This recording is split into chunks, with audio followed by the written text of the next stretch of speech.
E aí, pessoal, tudo bem com vocês? Bom dia, boa tarde. Vamos para mais uma aulinha de matemática. Hoje está na página 96 do livro de vocês. O tema da nossa aula de hoje é propriedades da multiplicação, certo? São 5 e vamos começar aqui pela propriedade associativa. Pois bem, acompanha a leitura aí. Na multiplicação de mais de dois fatores, podemos associar os fatores de diferentes modos, pois o produto sempre será o mesmo. Observa aqui no exemplo que o livro deu. 3 vezes 5 vezes 2, né? Observem que está sem parênteses, é igual a 3 vezes 5 entre parênteses, vezes 2 fora do parênteses. Qual é a diferença aqui? A diferença é que esse não tem parênteses e esse tem parênteses, no 3 e no 5, né? Esses dois fatores. Dos dois modos, o resultado final sempre vai dar o mesmo, que é quanto? Observa aqui, ó, 3 vezes 5 vezes 2. Observa que o 3 vezes 5 está entre parênteses. Nós aprendemos que numa expressão numérica, sempre se resolve primeiro o que está dentro dos parênteses, certo? Então, no caso aqui, a gente vai multiplicar primeiro 3 vezes 5, e o resultado de 3 vezes 5 é que eu vou multiplicar por 2. Ok? Foi o que aconteceu aqui, ó. 3 vezes 5, 15. E repete o sinal de vezes e o 2. Então, ficou 15 vezes 2, que é igual a 30. Certo? Então, colocando o 3 e o 5 entre parênteses, o resultado deu 30.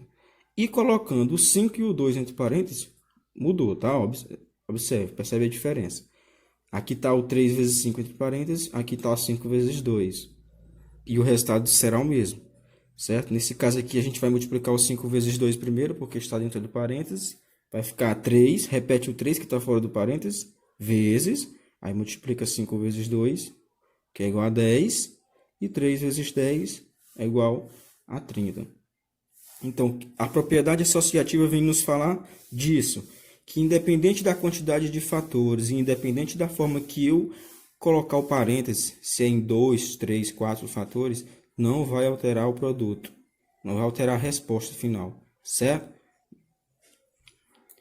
Observe que os resultados obtidos são iguais. Os parênteses indicam a multiplicação que deve ser feita primeiro, certo? Então, o parêntese vai ter esse papel numa expressão numérica, certo? Ele vai apenas indicar a multiplicação que eu quero que seja feita primeiro.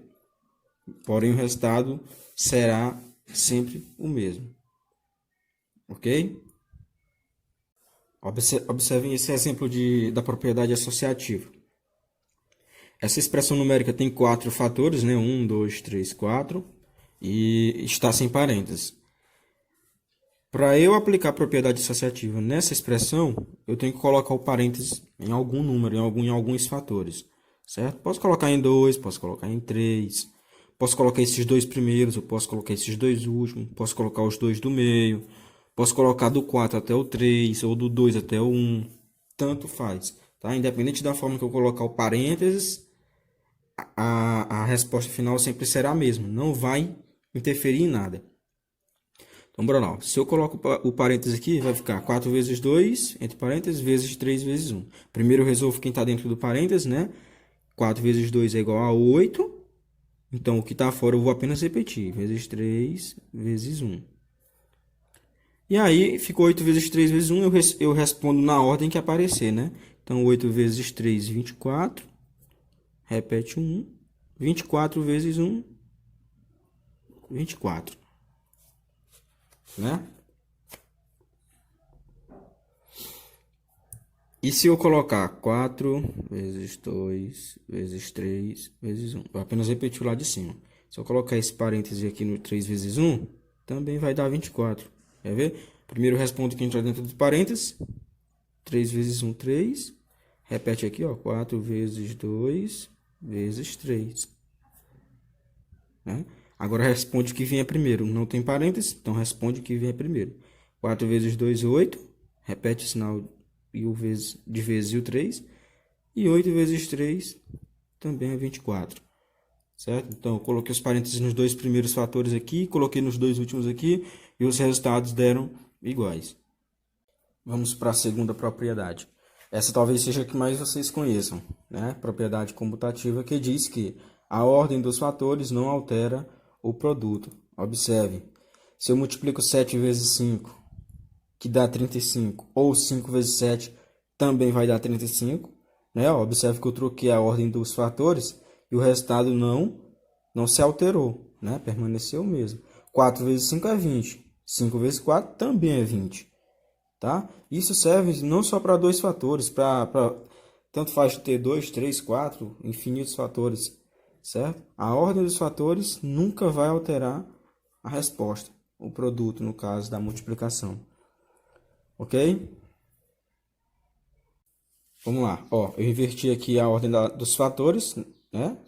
Só que os fatores são iguais. Apenas inverti a ordem deles. 3 vezes 2, 6. 6 vezes 1, 6.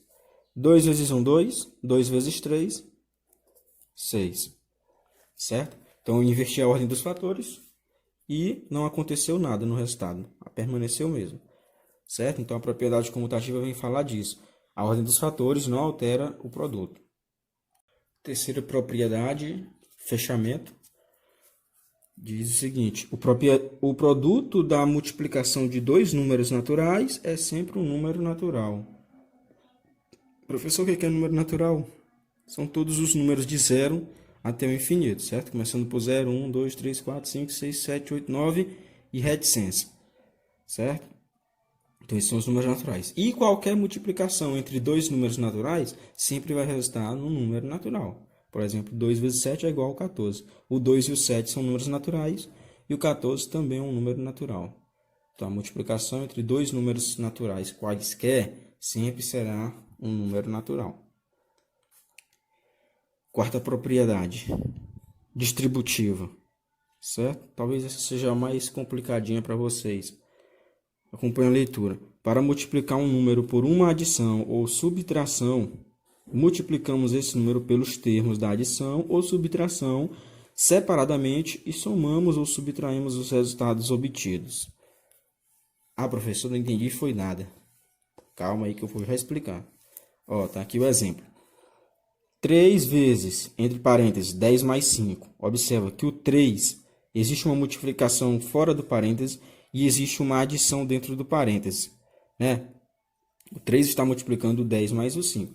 Nesse caso, o 3 vai multiplicar tanto o 10 como o 5.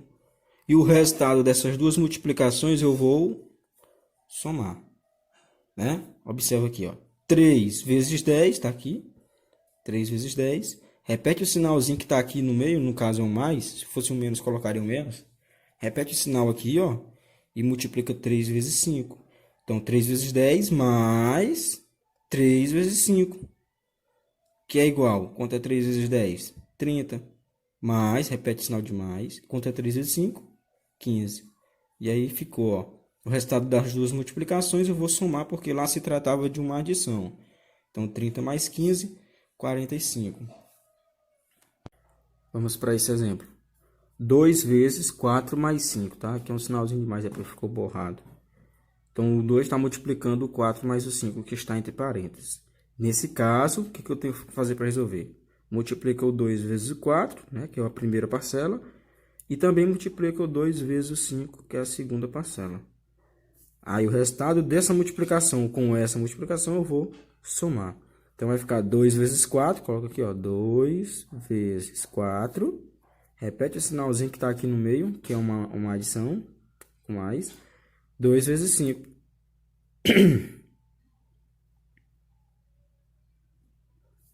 Certo? Numa expressão numérica, a gente resolve primeiro as multiplicações. Então, 2 vezes 4 é 8. Repete o sinalzinho de mais. 2 vezes 5 é 10. Aí eu tenho o quê? 8 e 10. 8 mais 10 é 18. Professor, se dentro do parênteses for uma subtração, resolve da mesma forma que resolve com a adição, certo? A regrinha é a mesma. 3 vezes 5, primeiro, depois 3 vezes 4. E o resultado das duas multiplicações subtrai. Então, bora lá. 3 vezes 5. Repete o sinalzinho aqui, ó, de menos. 3 vezes 4. certo? Nunca esqueça de multiplicar o número que está fora pelos 2 de dentro, ou 3 de dentro. Tem casos que vai vir 3, 4, não importa, certo? Então, bora lá, ó. 3 vezes 5, que é 15, repete sinal de menos, 3 vezes 4 é 12. Aí ficou 15 menos 12, que é igual a 3. Nesse último exemplo aqui, eu compliquei um pouquinho mais, ó. Eu multipliquei um número fora por 3 números dentro do parênteses. Só que dentro do parênteses tem uma adição e uma subtração. Nesse caso, o que a gente vai fazer? A mesma coisa. Apenas vai repetir os sinais que estão dentro, ó. Mas o que está fora, tu vai multiplicar, ó. Primeiro multiplica 4 vezes 5, depois 4 vezes 3 e depois 4 vezes 6. Né? Multiplica todo mundo para nenhum ficar com inveja do outro. Então, 4 vezes 5, coloca aqui 4 vezes 5. Qual o sinal que está entre o 5 e o 3? Mais. Então, repete o mais aqui, ó. Aí, 4 vezes 3, 4 vezes 3. Qual o sinal que está entre o 3 e o 6? Menos. Então, repete o menos. 4 vezes 6. Certo? Numa expressão, eu vou resolver primeiro as multiplicações. Então, 4 vezes 5, ó, tu pode resolver. Vai dar 20. Repete o sinal de mais. 4 vezes 3 tu resolve, né? Que é 12. Coloca o sinalzinho de menos, repete. E 4 vezes 6 é 24. Pronto. Virou uma expressão com adição e subtração. Numa expressão com adição e subtração, respondo primeiro o que vier primeiro. Então, 20 mais 12 primeiro. Quanto é 20 mais 12? 32. Repete o menos e repete o 24. Então, 32 menos 24 é 8. Ok? E a quinta e última propriedade da matemática, da multiplicação, é a mais simples de tudo, né? Com certeza. O elemento neutro da multiplicação, né? Vamos lá, acompanha a leitura. O elemento neutro na multiplicação é o número 1, pois qualquer número natural multiplicado por 1 resulta nele mesmo. Por exemplo, 8 vezes 1 é 8 e 1 vezes 7 é 7. Certo? Então, o elemento neutro da multiplicação é 1, né? A gente viu lá na adição que na adição é 0, na multiplicação é 1. Qualquer número multiplicado por 1 é igual a ele mesmo, não importa a posição, se um vem primeiro ou se um vem depois. Sempre será o próprio número que está multiplicando 1. 8 vezes 1, 8, 1 vezes 7, 1. 500 vezes 1, 500. 1 bilhão vezes 1, 1 bilhão. Ok? Então, pessoal, nossa aula de hoje foi sobre as propriedades da multiplicação. Espero que tenham compreendido. Qualquer dúvida estarei disponível no PV, tá? Só perguntar. As páginas da atividade eu vou deixar aqui na descrição do vídeo e lá no compartilhamento também no grupo. Então, bons estudos e até a próxima.